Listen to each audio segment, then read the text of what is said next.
بیوی بار بار ماں پر الزام لگائی جا رہی تھی اور شوہر بار بار اس کو اپنی حد میں رہنے کے لیے کہہ رہا تھا، لیکن بیوی چپ ہونے کا نام ہی نہیں لے رہی تھی۔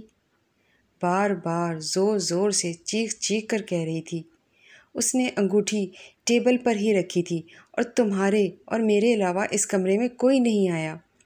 انگوٹھی ہو نہ ہو ماں جی نے ہی اٹھائی ہے۔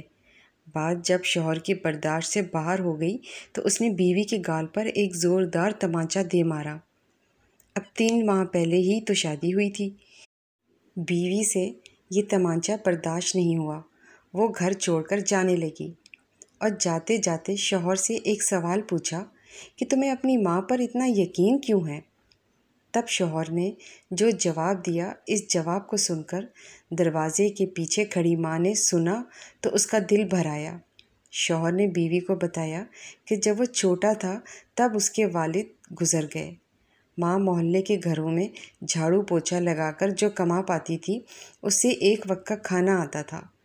ماں ایک پلیٹ میں مجھے روٹی دیتی تھی اور خالی ٹوکری ڈھک کر رکھ دیتی تھی اور کہتی تھی، میری روٹیاں اس ٹوکری میں ہیں بیٹا، تو کھا لے۔ میں نے بھی ہمیشہ آدھی روٹی کھا کر کہہ دیتا تھا کہ ماں میرا پیٹ بھر گیا ہے، مجھے اور نہیں کھانا ہے۔ ماں نے مجھے میری جھوٹی آدھی روٹی کھا کر مجھے پالا پوسا اور بڑا کیا۔ آج میں 2 روٹی کمانے کے قابل ہوا ہوں، لیکن یہ کیسے بھول سکتا ہوں کہ ماں نے عمر کے اس حصے پر اپنی خواہشات کو مارا ہے۔ وہ ماں آج عمر کے اس حصے پر کیسے انگوٹھی کی بھوکی ہوگی؟